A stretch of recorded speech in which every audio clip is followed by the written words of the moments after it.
Ikea ou La Roche-Beaubois? Comment doit-on meubler notre colocation?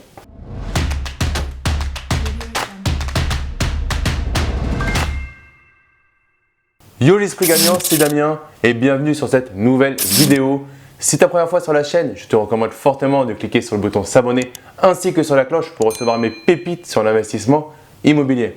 Et reste bien jusqu'au bout de la vidéo car j'ai une surprise pour toi. Donc dans cette vidéo, on va parler de comment meubler sa colocation et je vais te donner 3 astuces qui vont te permettre de meubler ta colocation de manière optimisée. Première astuce, c'est de faire appel à des personnes qui font ça au quotidien. Toi, ça va être potentiellement ta première colocation, ta deuxième, ta troisième. En tout cas, si c'est ta première ou l'une de tes premières colocations, c'est intéressant d'aller prendre le savoir de quelqu'un. On hack un peu le système, c'est-à-dire que tu le fais une première fois et ensuite, tu pourras, si tu le souhaites, te passer de cette décoratrice. Moi, j'en prends à chaque fois parce que malgré tout, je trouve que c'est plus avantageux et en plus, ça me fait gagner du temps. Mais en tout cas, si tu la prends déjà une fois, elle te donnera du coup la liste de tout ce qu'il faut, des idées, des thématiques, des tendances. Et du coup, dans les biens que tu vas enchaîner, tu pourras utiliser la même chose. Donc, tu vas faire un travail de partenariat avec la décoratrice. Tu vas lui dire ce que toi tu aimes et elle va surtout te donner, elle, les tendances du moment. Elle va te faire également une liste de tout le mobilier à avoir pour une colocation haut de gamme. Donc, je te mets dans le petit i une vidéo que j'ai fait sur la colocation haut de gamme. Elle va te donner tous les éléments qu'il faut que tu aies par rapport à ça, tout un listing.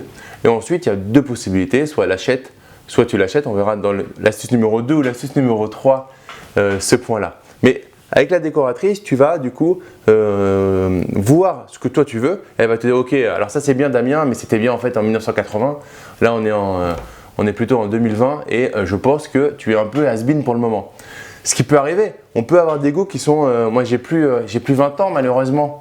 Et du coup, je peux potentiellement des fois avoir des goûts qui ne plaisent pas aux personnes qui ont 20 ans aujourd'hui.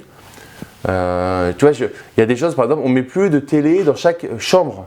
Avant, on mettait une télé dans toutes les chambres d'une colocation. Aujourd'hui, ça se fait de moins en moins. Parce qu'en fait, les jeunes regardent Netflix directement sur leur ordinateur. C'est un exemple, mais c'est vrai qu'il y a plein de changements qui peuvent arriver. Et la décoratrice, c'est son métier d'être à jour, à la page par rapport à tout ça. Donc le truc indispensable pour meubler correctement et ne rien oublier, c'est de prendre une décoratrice. Bien évidemment, tu as compris, prends une décoratrice qui est spécialisée dans les colocations. Numéro 2, donc tu vas travailler avec cette décoratrice et vous allez faire la liste du mobilier. Il vient ensuite la gamme de mobilier à choisir. Donc elle va voir avec toi, mais c'est là qu'il faut être malin. C'est-à-dire qu'il y a le bas de gamme, le très haut de gamme et il y a au milieu des choses très intéressantes. Clairement, le bas de gamme, tu n'es pas assez riche pour te payer du bas de gamme. C'est-à-dire que ça va te coûter trop cher le bas de gamme. Parce que comme ça va se casser, ça va s'user beaucoup plus vite, tu vas devoir le racheter et à la fin, tu vas perdre de l'argent. Et le très haut de gamme, clairement pour moi, ça n'a pas sa place dans une colocation, dans un investissement locatif. Donc, il faut trouver un milieu de gamme. Tu peux prendre on parle d'Ikea, mais tu peux prendre Ikea. Tu ne prends pas les produits d'entrée de gamme, mais tu prends des produits corrects, très corrects de chez Ikea.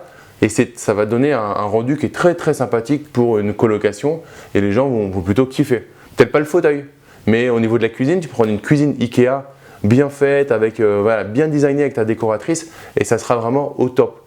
Donc l'astuce numéro 2, attention au mobilier, ne pas aller se rouer sur des trucs pas chers, Black Friday pas cher et compagnie, ou des trucs trop chers et en te disant ouais mais je voudrais tellement avoir ça chez moi mais c'est pas chez toi quand même.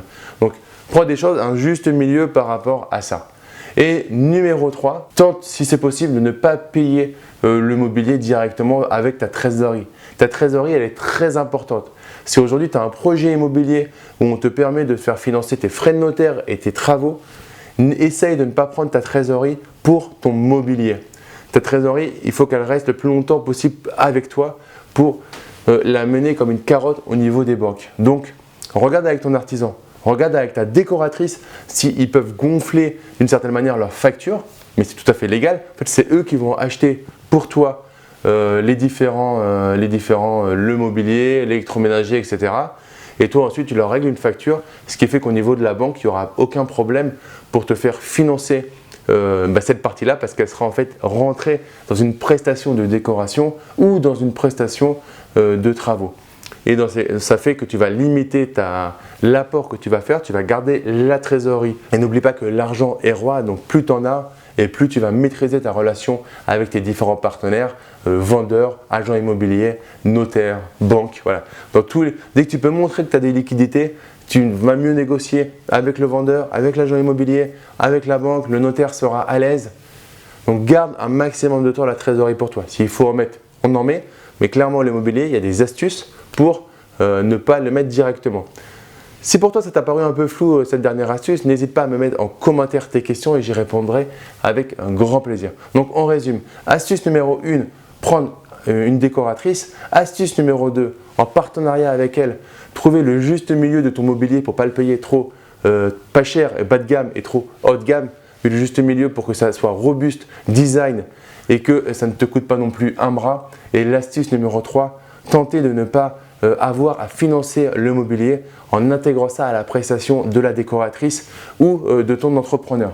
Voilà, si tu as aimé cette vidéo, en tout cas, mets-moi un gros like, partage-la à tes amis. Et pour te remercier d'être resté jusqu'à la fin de la vidéo, je te propose ma formation sur l'investissement locatif de A à Z.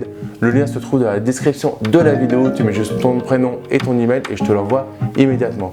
Et pour finir, comme à chaque fois, ne reste pas du côté des consommateurs, mais passe à l'action, deviens un producteur. Je te dis à très vite dans une prochaine vidéo. Ciao!